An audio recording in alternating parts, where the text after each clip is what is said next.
بسم اللہ الرحمن الرحیم۔ واقعہ حرہ۔ یزید بن معاویہ کے دور میں ثانیہ کربلا کے بعد دوسرا بڑا شرمناک ثانیہ واقعہ حرہ تھا۔ مدینہ پر شامی افواج نے چڑھائی کی تھی جس میں انہوں نے ظلم و بربریت کی داستانیں رقم کیں اور مدینہ میں قتل عام کیا گیا۔ یہ افسوسناک واقعہ 63 ہجری میں پیش آیا اور واقعہ حرہ کہلاتا ہے۔ یزید کی بھیجی ہوئی افواج نے 10,000 سے زائد افراد کو شہید کیا، جس میں بہت سے صحابی، صحابیوں کی اولاد، تابعین اور حفاظ قرآن و حدیث کو بے دردی سے قتل کر دیا گیا۔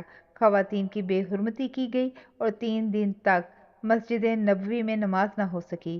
یزید کے دور میں امام حسین کی شہادت اور اس کے بعد دوسرا سخت المناک واقعہ جنگ حرہ ہی کا تھا، جو 63 ہجری کے آخر اور خود یزید کی زندگی کے آخری ایام میں پیش آیا۔ اس واقعے کی مختصر انداز یہ ہے کہ اہل مدینہ نے یزید کو فاسق و فاجر اور ظالم قرار دے کر اس کے خلاف بغاوت کر دی، اس کے عمل کو شہر سے نکال دیا اور عبداللہ بن حنظلہ کو اپنا سربراہ بنا لیا۔ یزید کو یہ اطلاع پہنچی تو اس نے مسلم بن ابو المرا کو، جسے سلف صالحین مصرف بن عتبہ کہتے ہیں، 12,000 فوج دے کر مدینہ پر چڑھائی کے لیے بھیج دیا اور اسے حکم دیا کہ 3 دن تک اہل شہر کو اطاعت قبول کرنے کی دعوت دیتے رہنا، پھر اگر وہ نہ مانے تو ان سے جنگ کرنا، اور جب فتح پا لو تو 3 دن کے لیے مدینہ کو فوج پر مباح کر دینا۔ اس ہدایت پر یہ فوج گئی، جنگ ہوئی، مدینہ فتح ہوا اور اس کے بعد یزید کے حکم کے مطابق 3 دن کے لیے فوج کو اجازت دے دی گئی کہ شہر میں جو کچھ چاہے کرے۔ ان 3 دنوں میں شہر کے اندر ہر طرف لوٹ مار کی گئی، شہر کے باشندوں کا قتل عام کیا گیا، جس میں امام زہری کی روایت کے مطابق 700 معززین اور 10,000 کے قریب عوام مارے گئے۔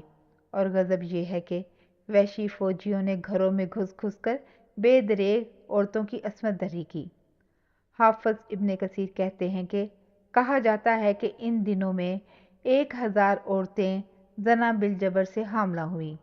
بالفرض اہل مدینہ کی بغاوت ناجائز ہی تھی، مگر کیا کسی باغی مسلمان آبادی، بلکہ غیر مسلم باغیوں اور حربی قافلوں کے ساتھ بھی اسلامی قانون کی روح سے یہ سلوک جائز تھا؟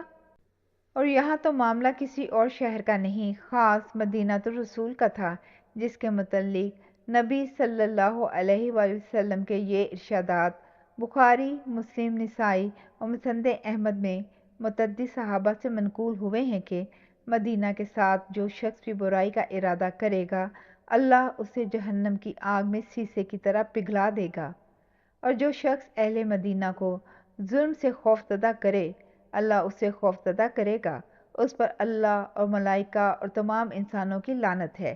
قیامت کے روز اللہ اس سے کوئی چیز اس گناہ کے فدیے میں قبول نہ فرمائے گا۔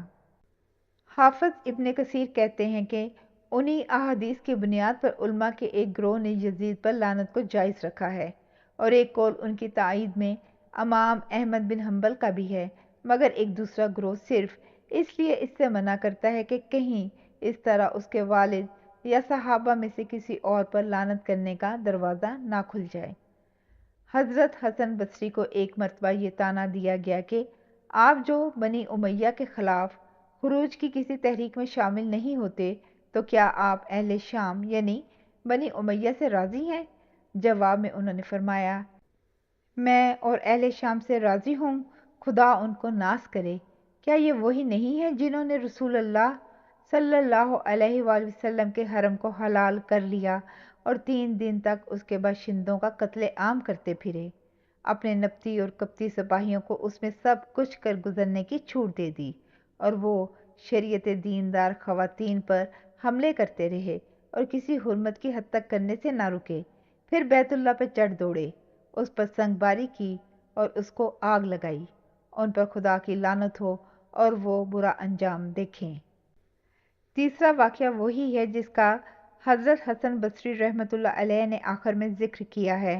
مدینہ سے فارغ ہونے کے بعد وہی فوج جس نے رسول اللہ صلی اللہ علیہ وآلہ وسلم کے حرم میں یہ عدم مچایا تھا، حضرت ابن زبیر سے لڑنے کے لیے مکہ پر حملہ آور ہوئی، اور اس نے مجنیقے لگا کر خانہ کعبہ پر سنگ باری کی، جس سے کعبے کی ایک دیوار شکستہ ہو گئی۔ اگرچہ روایات یہ بھی ہیں کہ انہوں نے کعبہ پر آگ بھی برسائی تھی، لیکن آگ لگنے کے کچھ دوسرے وجوہ بھی بیان کیے جاتے ہیں۔ البتہ سنگ باری کا واقعہ متفق علیہ ہے۔ ان واقعات نے یہ بات بالکل واضح کر دی کہ یہ حکمران اپنے اقتدار اور اس کی بقا و تحفظ کو ہر چیز پر مقدم رکھتے تھے، اور اس کے لیے انہیں کسی حد کو پھاند جانے اور بڑی سے بڑی حرمت کو توڑ ڈالنے میں بھی باک نہ تھا۔ مولانا سید ابو الاعلیٰ مودودی رحمۃ اللہ علیہ، خلافت و ملوکیت، صفحہ نمبر 182۔